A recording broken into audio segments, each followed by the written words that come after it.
Hello and welcome to my review of the Adeptus Custodes Blade Champion for Warhammer 40,000 from Games Workshop. Now this model will cost you £24 and comprises of 19 plastic components. It's in a clamshell pack and is in 2 sprues. The format of this video will be as follows. Firstly, we'll look at the miniature up close and look at all the detail. We'll then go through the spare parts, of which there are 4. I'll go through some size comparisons and then I'll go through all of the rules for the Blade Champion. And believe it or not, this is the second time I've recorded this video. I recorded this and the Saboteur the other day.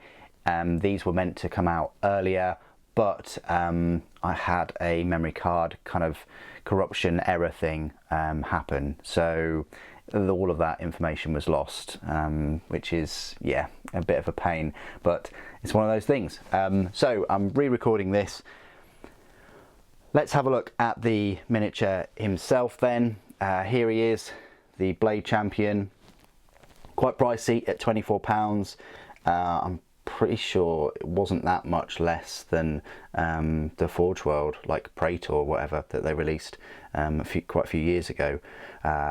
I wasn't a massive fan of this model when I first saw him, with the big blade about to kind of fall over. With dual blades, he looks much better, I think.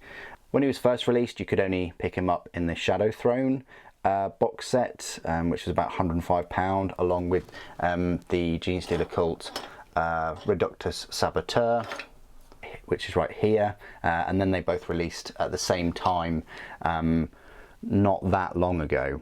And I wanted to pick them up. I wasn't interested in any of the other miniatures in that army set. The army set was pretty thin as well, and I'd already unboxed and reviewed those. So here he is. He's got a fair amount of detail on him. I do like the blades. Interesting.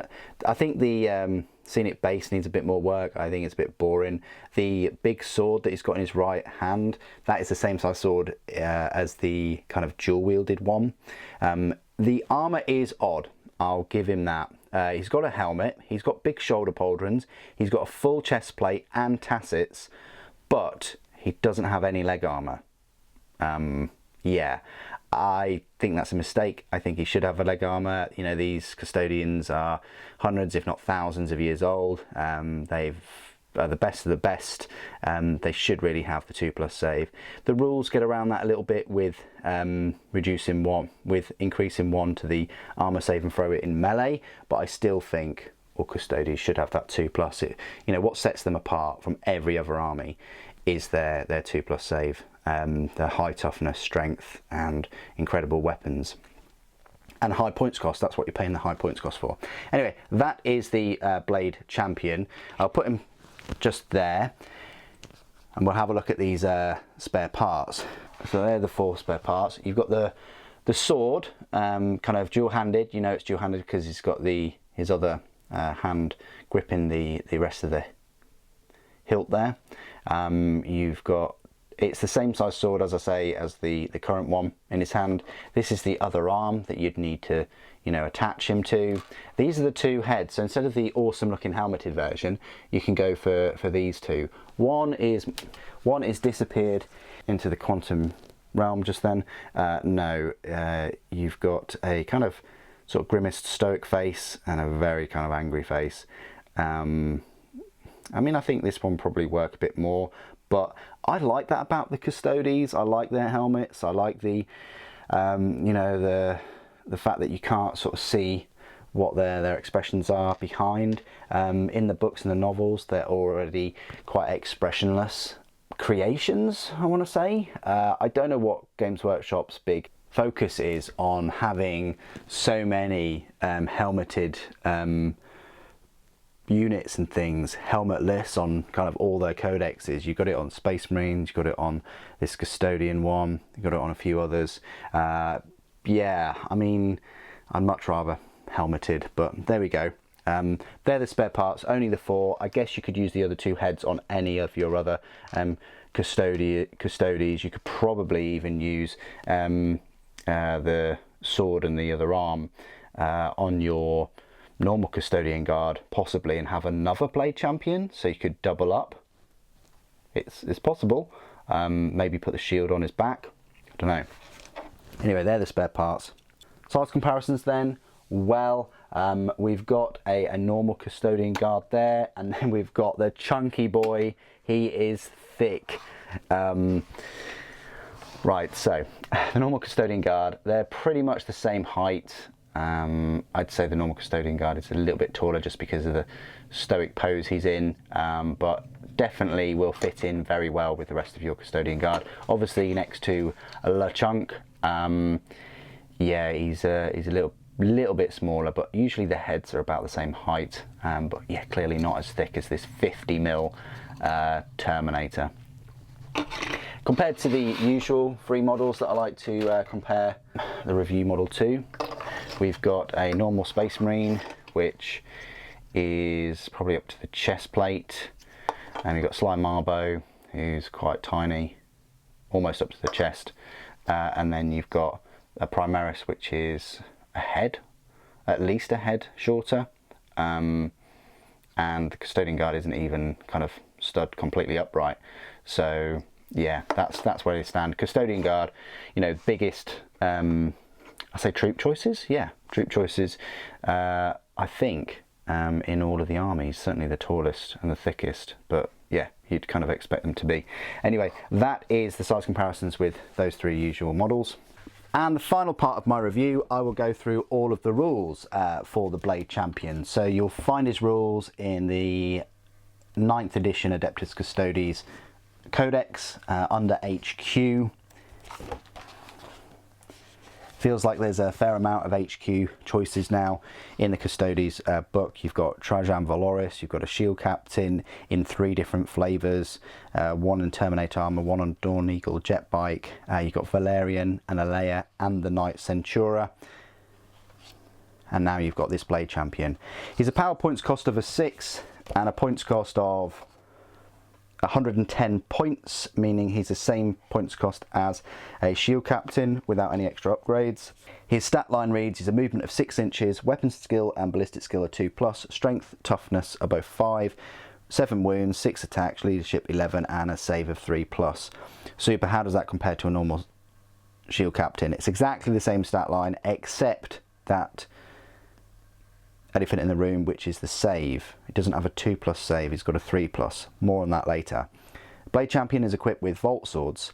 Now these Vault Swords, they have 3 different weapon profiles, and you select one of the profiles to make the attack with. So you've got the first one, which is Behemoth, which adds 2 to the strength, so that would be 7, AP -4, damage 2, and when you're attacking a monster or vehicle, hit rolls of 4+, automatically wound the target. That's pretty good, you know, you're getting 6 attacks there. There's a good chance you'll get a couple of 4+. The other profile is Hurricanus, the strength of the user, which is 5, AP -1, damage 1, and each time the attack is made, you make 2 hit rolls instead of 1. That's alright, bit weak sauce though, you know, he's only getting 12 attacks and they are only AP -1. I would have liked to have seen at least 3 hit rolls instead of 1, but or even AP -2. I mean, the blades are still the same, whether it's AP -4 or whatever, but I guess he's just whirling about, but to have only arm penetration of -1 for whirling about, well, you get more arm penetration with the Misericordia. Victus is the third profile, which is strength of the user +1, which is 6, AP -4, now we're talking, and damage of 3. So it's got the highest damage of any of the profiles, and each time an attack is made with this weapon against a character, you can re-roll the wound roll. You probably need that, you know, with the strength only being 6 against some of the tougher characters out there. Abilities, Aegis of the Emperor. So although he's got a 3+ save, he is getting his 4+ invulnerable, which is very nice. And whenever he loses a mortal wound, on a 6, it's not lost, so it's kind of like a 6+ feel no pain. Also got Martial Qatar. And then Consummate Swordsman, it's a new ability for him. Each time a melee attack is made against this model, unmodified hit rolls of 1 to 3 always fail. Each time a melee attack is allocated to the model, add 1 to the armor saving throw. Now I would be cheeky and say armor saving throw and vulnerable save is a type of armor saving throw, and I would be cheeky to say that, you know, if it's a 3+, if you get a 3+ on the invulnerable, it's actually a 4+, but that's as cheeky as I can get. Martial Inspiration. Each time a friendly unit declares a charge against an enemy unit that is within engagement range of the unit, add 1 to the charge roll made for that unit. That's alright. Legacy of Combat. At the start of the fight phase, if the model is within engagement range of any enemy units, it can fight first in that phase. Now this is massive. The model is eligible to perform a heroic intervention if it is within 6 inches horizontally and 5 inches vertically of any enemy unit. Each time this model makes a heroic intervention move, so long as it ends that move either closer to the closest enemy model or within engagement range of an enemy character unit, it can move up to 6 inches. All other rules for heroic intervention still apply. So that is massive that he gets to fight first. Keywords: Imperium, Adeptus Custodes, Infantry, Character, Blade, Champion. So definitely more of a character killing focused Adeptus Custodes. He can also attack monsters and vehicles pretty well with that strength 7, damage 2, 50-50 chance of wounding the target as well. Hurricanus is alright, but nothing to really write home about, and Victus will be the best against characters, completely assassinating them, along with that Legacy of Combat. The Consummate Swordsman does help him in close combat with adding 1 to the saving throw, so he's, you know, usually going to get his 2+ then. But against ranged weaponry, which, let's face it, he is a character, so that's going to be difficult, he's still got his 3+ save and his 4+ invulnerable. Compared to Valerian, you know, he's a bit cheaper than Valerian, but Valerian does get his 2+ save, and the melee attack for Gnosis is kind of similar to the Behemoth attack, but the enemy model can't use any rules to ignore the wounds it loses. But he does have the Golden Laurels, Heroes of the Lion's Gate, and Inspirational Fighter, so it might be worth just picking him. It's really difficult to choose between him and the Blade Champion, and if you're gonna pick both, then your enemy is in for a world of pain. What do you guys think of the Blade Champion?